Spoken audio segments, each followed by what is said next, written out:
Hi நர்ஜிஷாம் ஷாவை celebrities எப்படி இருக்கீங்க? நல்லா இருக்கீங்களா? 40 லட்சம் ரூபாய் கிட்ட செலவு பண்ணி திவ்யா அவர்கள் இந்த டைட்டில PR மூலமா வின் பண்ணியிருக்காங்க அப்படின்னு ஒரு விஷயம் போயிட்டு இருக்கு. அதை பத்தி இந்த வீடியோல வந்து பார்க்க போறோம். திவ்யா சபரி லவ் பண்றாங்க, திவ்ஷா அப்படின்னு ஒரு விஷயம் ட்ரெண்டிங் ஆயிட்டு இருக்கு. அதுக்கு திவ்யாவே முற்றுப்புள்ளி வச்சிருக்காங்க. அதை பத்தி இந்த வீடியோல வந்து பார்க்க போறோம். அது மட்டும் இல்லாம பீரியட்ஸ்ல திவ்யா அவர்கள் பண்ண சம்பவத்தை பத்தி என் ஒய்ஃப் ஒரு விஷயம் சொன்னாங்க. அது மிகப்பெரிய ஐ ஓப்பனிங்கா இருந்தது. அது எல்லாருக்கும் எடுத்து சொல்லணும்னு தோணுச்சு. இந்த வீடியோ ஃபுல்லா பார்த்து முடிக்கும் போது வேற ஒரு டைமென்ஷன்ல இந்த வீடியோ வந்து முடியும். சரிங்களா? அதாவது நான் பல வருஷமா அந்த மீடியா ஃபீல்ட்ல இருக்கிறேன். எனக்குன்னு ஒரு தடவை கூட அவார்டு கிடைச்சதே இல்லை. யாரோ அவார்டு வாங்குவாங்க. போன மாசம் வந்தவங்க, அதுக்கு முந்தின மாசம் வந்தவங்க, இப்ப சமீபத்தில் நடிக்க வந்தவங்களாம் அவார்டு வாங்குவாங்க. என் பக்கத்துல அந்த அவார்டு வந்து இருக்கும். ஆனா அந்த அவார்டை பார்க்கணும்னு தோணுதும். ஆனா நான் பார்க்க மாட்டேன். எனக்கு அவார்டு கிடைக்கும் போது நான் வாங்கிக்கிறேன் அப்படின்னு சொல்லிட்டு வெயிட் பண்ணுவேன். ஒருவேளை நான் வந்து சீரியல்ல நடிச்ச கேரக்டர்ஸ்க்கு அவார்டு கிடைச்சிருந்தா அந்த கேரக்டருக்காக அவார்டு கிடைக்குது.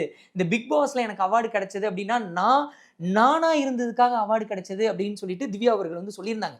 ஆனா திவ்யா அவர்கள் அவார்டு வாங்கினதை 3 விதமா வந்து பாக்குறாங்க. ஒரு சிலர் என்ன சொல்றாங்கன்னா டிசர்விங்கே கிடையாது, இந்த தடவை வந்து யாருமே வந்து அவார்டு வாங்குறதுக்கு டிசர்விங்கே கிடையாது அப்படின்னு ஒரு விஷயம் சொல்றாங்க. யாருமே அதுக்கு தகுதியானவங்க கிடையாது அப்படின்னு ஒரு விஷயம் சொல்றாங்க. அந்த ஆங்கிள்லையும் பார்க்க போறோம். பிஆர் வைத்து ஜெயித்தார்களா அப்படின்ற ஆங்கிள்லையும் பார்க்க போறோம். அது மட்டும் இல்லாம என்னோட ஆங்கிள் திவ்யா இந்த அவார்டுக்கு தகுதியான நபர் தான், அதுக்கான பாயிண்ட் ஆஃப் வியூ என்ன, இப்படி 3 விஷயங்களை வந்து பார்க்க போறோம். அதாவது நம்ம வந்து பாரு கமருதீன் அவங்க கோவப்பட்ட விஷயமா இருக்கட்டும், அவங்க பிசிக்கலா பண்ண விஷயமா இருக்கட்டும், நம்ம தான் ஃபர்ஸ்ட் நம்ம சேனல்ல சொல்லியிருந்தோம் அவங்க 2 பேருடைய பிஹேவியருக்கு கண்டிப்பா 2 பேருக்கும் ரெட் கார்டு கொடுக்கணும்னு சொல்லிட்டு.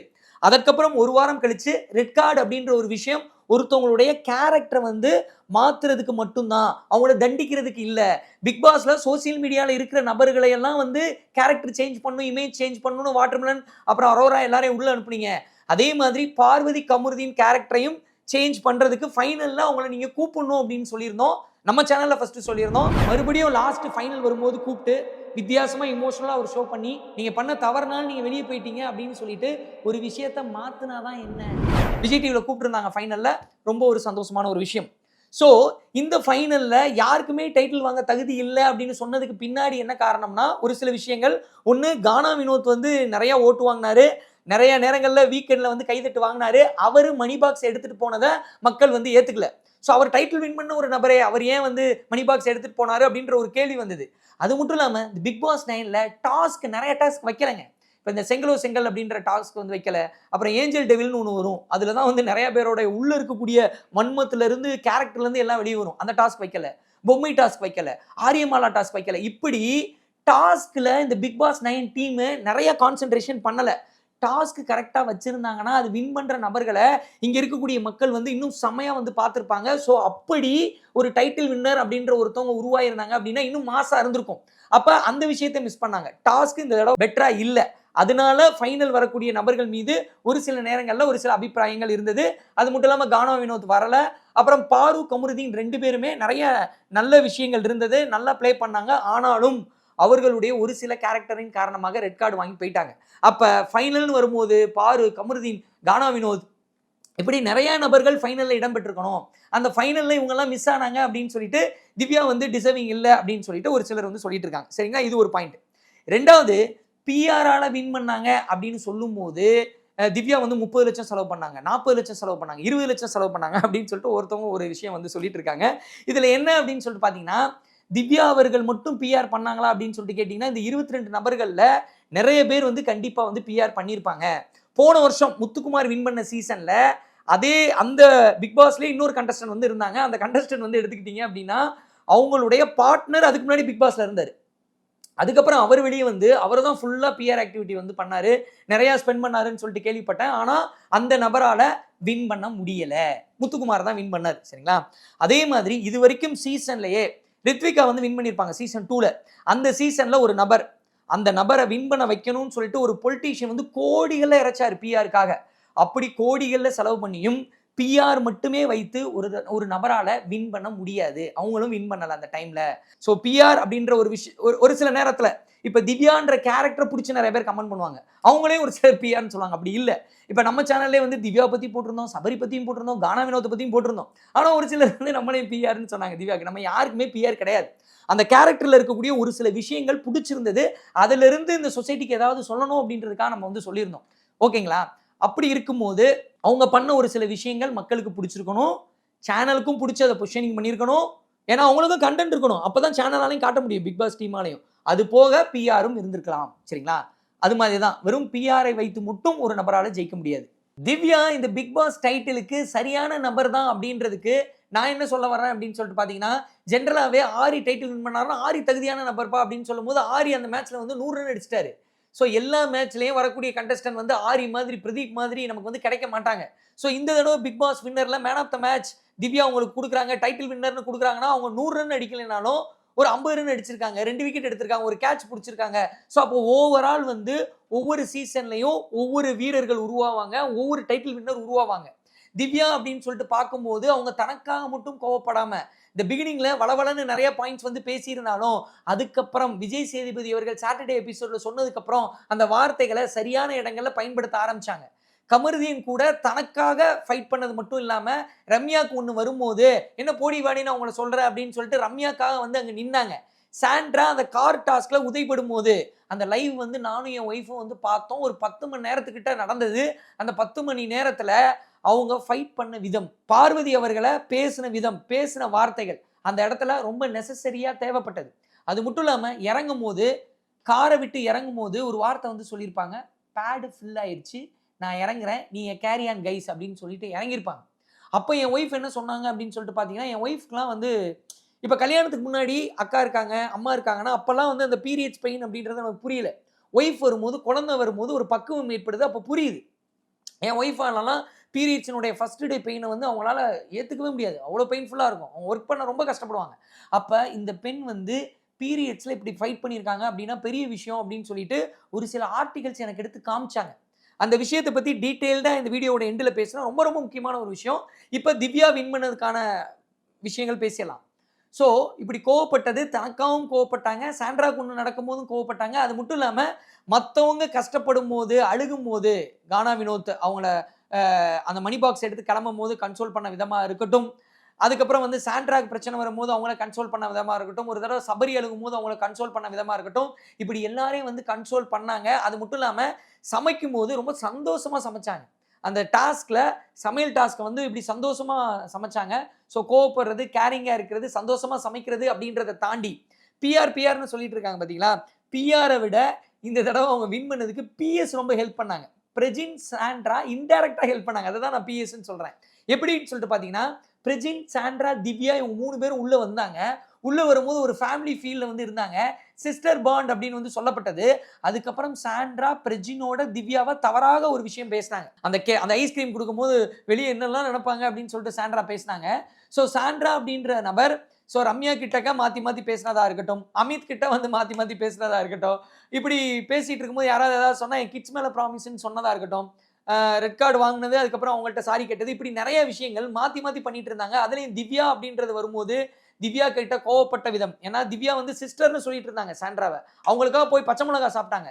ஆனால் சாண்ட்ரா செயல்பட்ட விதம், பிரஜின் வந்து தங்கச்சின்னு சொன்னாரு, இன்டர்வியூல வந்து வேற மாதிரி சொன்னாரு, அப்புறம் உள்ள வந்து அவங்க பேர் கெட்டு போயிருச்சுன்னு சொல்லிட்டு அந்த பேரை மாத்தணுன்றதுக்காக பிரஜினும் சாண்ட்ராவும் உள்ள வந்து திவ்யா கிட்டக்க செயல்பட்ட விதம், அந்த ஹக்கு, அந்த டச்சு, இதுல எதுலையுமே நான் ஜென்யூனான டச்சையோ ஹக்கையோ பார்க்கல, இது ஜென்யூனான ரிலேஷன்ஷிப் மாதிரி தெரியல அப்படின்னு சொல்லிட்டு ஓப்பனா உடைச்சு அழுதுருந்தாங்க. அந்த அழுத இடம் அவங்க மூஞ்சிக்கு நேரம் எதுவும் சொல்லலை, அவங்க சொல்லும்போது தேங்க்யூ சொன்னாங்க, ஐ லவ் யூ சொன்னாங்க, ஹக் பண்ணாங்க. இருந்தாலும் அந்த டிஸ்டர்பன்ஸ் இருந்தது, அந்த டிஸ்டர்பன்ஸை வெளிப்படுத்தினாங்க இன்டைரக்டா, அழுதாங்க. ஸோ அதில் அவங்க மேலே மக்களுக்கும் ஒரு இந்த பொண்ணு ஒரு ட்ரூவாக ஒன்று ரிலேஷன்ஷிப்காக ஏங்குறாங்க, ஃப்ரெண்ட்ஷிப்காக ஏங்குறாங்க, அது அந்த பொண்ணு கிடைக்கல, நான் தப்பான ஆட்களை செலக்ட் பண்ணிடணும் அப்படின்லாம் வந்து பேசியிருந்தாங்க. அந்த விஷயம் மக்கள் மத்தியில் அவங்களுக்கு ஒரு விஷயத்தை கிரியேட் பண்ணுச்சு. அது அந்த ஜென்யூனான அந்த டாக் வந்து மற்றவங்களும் வந்து திவ்யா கூட வந்து சேர ஆரம்பிச்சாங்க. அரோரா வந்து சொன்னாங்க, அப்பத்தா நான் நீ ஃபீல் பண்ணதை வந்து நான் கவனிக்காம விட்டணும், உனக்கு நான் டேக் கேர் பண்ணியிருக்கணுமோ அப்படின்னு சொல்லிட்டு அந்த அரோரா திவ்யாவோட அந்த ஃப்ரெண்ட்ஷிப் வந்து அதுக்கப்புறம் நல்லா ஒரு 2 நாள் 3 நாள் தான் பார்த்தோம். அது ரொம்ப நல்லா இருந்தது. அதுக்கப்புறம் ஆதிரை, திவ்யாவோட அந்த இது, அதே மாதிரி வந்து அமிதா இருக்கட்டும், கானா வினோத்தா இருக்கட்டும், அந்த காதலுக்கு மரியாதை பாட்டெல்லாம் போட்டு வெளியே வந்து அந்த வீடியோ வந்து ட்ரெண்ட் பண்ண ஆரம்பிச்சாங்க. அது ரொம்ப பார்க்கறதுக்கு ரொம்ப கியூட்டா இருந்தது. திவ்ஷா அப்படின்னு சொல்லிட்டு சபரியும் திவ்யாவும் லவ் பண்றாங்க. அவங்க வந்து டாஸ்க்குக்காக அந்த அலாலை பாட்டை வச்சு 1, 2 பண்ணாங்க. ஒரு சில விஷயங்கள் அந்த டச், ஹக் இதெல்லாம் இருக்கிறத பார்த்துட்டு இவங்க 2 பேரும் லவ் பண்றாங்கப்பா, லவ் பண்ணா நல்லா தான்ப்பா இருக்கும் அப்படின்றதெல்லாம் கிரியேட் பண்ண ஆரம்பிச்சிட்டாங்க. ஆனா திவ்யா அதையுமே வந்து உடைச்சிருந்தாங்க. லைவ்ல வந்து லாஸ்ட் டே சொல்லியிருந்தாங்கன்னு நினைக்கிறேன். சபரி அப்படின்றவர் வந்து என்னுடைய பிரதரோட கேரக்டர்ஸ் எல்லாமே வந்து இருக்கு. அவர் வந்து என்னோட பிரதர் மாதிரி அப்படின்னு வந்து சொல்லியிருந்தாங்க. ஸோ சபரி எனக்கு நல்லா தெரியும். அவங்க 2 பேருக்குள்ள காதல் இருக்கிறதுக்கு வாய்ப்பு மிக மிக குறைவு. ஏன்னா அவங்களும் வந்து இப்போ பிரதர்ஹுட் அப்படின்னு சொல்லிட்டு ஓப்பன் அப் பண்ணிட்டாங்க. ஆனால் சோசியல் மீடியாவில் இந்த திவ்ஷா அப்படின்றது பயங்கரமாக ட்ரெண்ட் ஆச்சு. இன்ஸ்டாகிராம்லையும் சரி, ட்விட்டர்லையும் சரி பயங்கரமாக வந்து ட்ரெண்ட் ஆச்சு. சரிங்களா?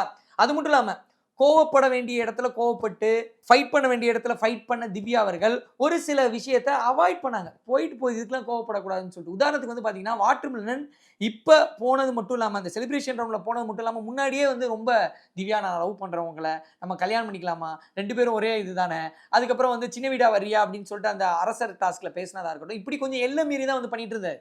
இப்போ உள்ள போகும்போதுமே கூட போட்டோ எடுத்து பெட்டிக்குள்ள வச்சுக்கிட்டாரு, தங்கம் செல்லம்ன்றாரு, காதல் பிசாசுன்னு சொல்லிட்டு லவ் டார்ச்சர் கொடுக்குற பாடல்கள்லாம் வந்து பாடினாரு. அது மட்டும் இல்லாமல் சமைச்சிட்டு இருக்கும்போது ஒரு இடத்துல சொல்லியிருப்பாங்க, வாட்டர்மெலன் வெளியே போகும்போது எல்லாரையும் ஹக் பண்ணும்போது அவரையும் ஹக் பண்ணாமல் இருக்கிறது வந்து மேனஸாக இருக்காது அப்படின்னு சொல்லிட்டு ஒரு ஃப்ரெண்ட்லியாக ஹக் பண்ணேன். ஆனால் அவர் ரொம்ப டைட்டாக வந்து ஹக் பண்ணாரு, அது தப்பாக இருந்தது அப்படின்னு சொல்லிட்டு அவங்க ஒரு விஷயத்தை வந்து சொல்லியிருந்தாங்க. அந்த இடத்துலையும் ஒரு இடத்துல கோவப்பட்டு ஃபைட் நடந்தாலுமே கூட பிக் பாஸ் என்ன நினைப்பாங்க அப்படின்னா, வாட்டர்மெலன் இதெல்லாம் பண்ணுவாரு அப்படின்னு சொல்லிட்டு பிக் பாஸ்க்கு தெரியும். ஏன்னா திவ்யா அவர்கள் வெளியே இருக்கும் போதே ஃப்ளைட்ல ஒருத்தவர் மிஸ்பிஹேவ் பண்ணாருன்னு சொல்லிட்டு அவரை 4 பலார்னு அரைஞ்சிருக்காங்க.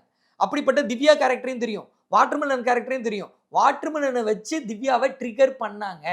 ஆனா அந்த இடத்துல கோவப்படாம அவாய்ட் பண்ணாங்க. இவர் வந்து ஒரு காமெடி பீஸு. ஸோ இவர்கிட்ட நம்ம கோவப்படக்கூடாது. தேவையான இடத்துல கோவப்படணும். ஏன்னா நம்ம கோவப்படும் போது அந்த கோவம் தகுதியான இடத்துல இருந்தாதான் அதற்கே மரியாதை.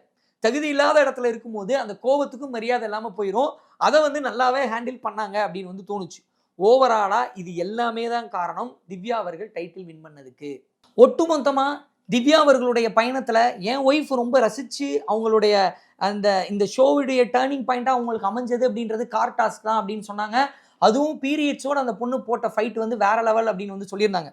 சொல்லிட்டு எனக்கு என்ன சொல்லியிருந்தாங்க அப்படின்னு சொல்லிட்டு பார்த்தீங்கன்னா, பீரியட்ஸில் என் ஒய்ஃப்லாம் ஃபர்ஸ்ட் நாள் வந்து ரொம்ப டிஸ்டர்ப் ஆயிடுவாங்க. அவங்களால எந்த வேலையும் பண்ண முடியாது.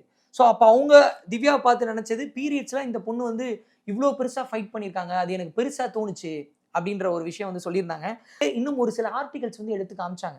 என்ன எடுத்து காமிச்சாங்க அப்படின்னா, ரொம்ப ரொம்ப முக்கியமான ஒரு விஷயம், நிறைய பேர் பேச தயங்கக்கூடிய ஒரு விஷயம். ஒரு சைனாவினுடைய டென்னிஸ் பிளேயர், அவங்களுடைய பேர் வந்து கெங் கின் வென். அவங்க வந்து பிரெஞ்சு ஓப்பன் டென்னிஸ் காம்படிஷன்ல இகா அப்படின்னு சொல்லிட்டு ஒரு டென்னிஸ் பிளேயரோட விளையாண்டுட்டு இருக்கும்போது என்ன ஆச்சு அப்படின்னு சொல்லிட்டு பார்த்தீங்கன்னா, விளையாண்டுட்டே இருக்கும்போது காலில் அடிபட்டுருச்சு. காலில் மிகப்பெரிய இன்ஜுரி, காயங்களுக்கு மருந்துகள்லாம் போட்டாங்க. அதுக்கப்புறம் அந்த மேட்ச்ல வந்து அவங்க தோத்துட்டாங்க. தோத்ததுக்கப்புறம் அவங்க பேசும்போது என்ன சொல்லியிருந்தாங்க அப்படின்னா, நான் ஒரு ஆணா பிறந்திருக்க கூடாதா? ஏன் அப்படின்னு சொல்லிட்டு பார்த்தீங்கன்னா, இந்த மேட்ச் ஆடிட்டு இருக்கும்போது எனக்கு காலில் அடிபட்டது. கால் வலியை விட நான் என்னுடைய வயிற்று வலி இருக்கு பார்த்தீங்களா, அது ரொம்ப கடுமையாக இருந்தது. என்னுடைய பீரியட்ஸினுடைய ஃபர்ஸ்ட் டே, அதனால என்னையால என்னுடைய 100% கொடுக்க முடியல. நான் தோத்தேன் அப்படின்றத தாண்டி என்னையால என்னுடைய கால் வலினாலையும் உதிரப்போக்குனாலையும் என்னையால 100% கொடுக்க முடியல அப்படின்றது ரொம்ப கஷ்டமா இருந்தது. நான் ஒரு ஆணா பிறந்திருக்க கூடாதா அப்படின்னு சொல்லிட்டு அவங்க வருத்தப்பட்ட ஒரு விஷயம். ஒரு பெரிய டென்னிஸ் பிளேயர், சைனாவை சேர்ந்தவங்க, அவங்க வருத்தப்பட்ட ஒரு விஷயம் உலகத்தையே வந்து உலுக்குச்சு. அதே மாதிரி டோக்கியோவில் ஒரு ஒலிம்பிக் போட்டி நடக்கும்போது மீராபாய் அப்படின்ற ஒருத்தவங்க வந்து பளு தூக்குறாங்க. அந்த பளுதூக்கும் போட்டியில் அவங்க செயல்படும் போது அவங்களால ஜெயிக்க முடியல.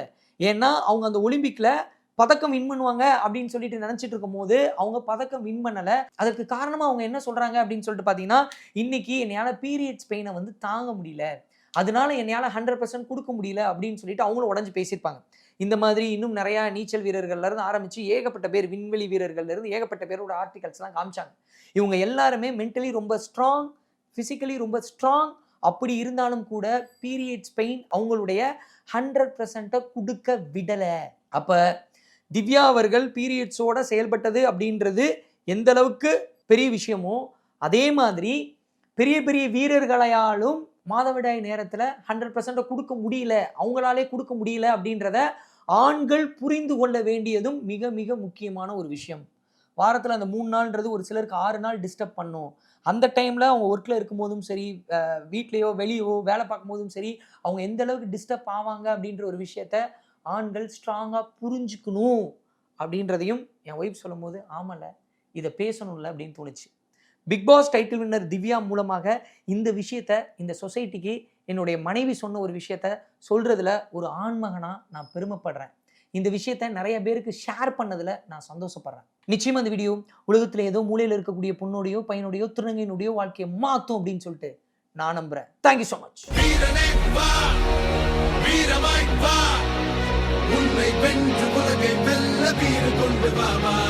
ஆயிரத்தை தாண்டி போனால் ஓடியில நீதான் ஒருவன், நாடி நரம்பெல்லாம் வெற்றி போராட்டமே. உன்னுடைய எல்லை நீயே, உலகத்துக்கு பிள்ளை நீயே. போலையாகும் மூக்கில் தேகம் உன் துணையே. வீரனே வா, வீரமாய் வா, உன்னை வென்று உலகை வெல்ல வீறு கொண்டு வாமா. ஆயிரத்தை தாண்டி போனால் ஓடியில நீதான் ஒருவன், நாடி நரம்பெல்லாம் வெற்றி போராட்டமே. உன்னுடைய எல்லை நீயே, உலகத்துக்கு பிள்ளை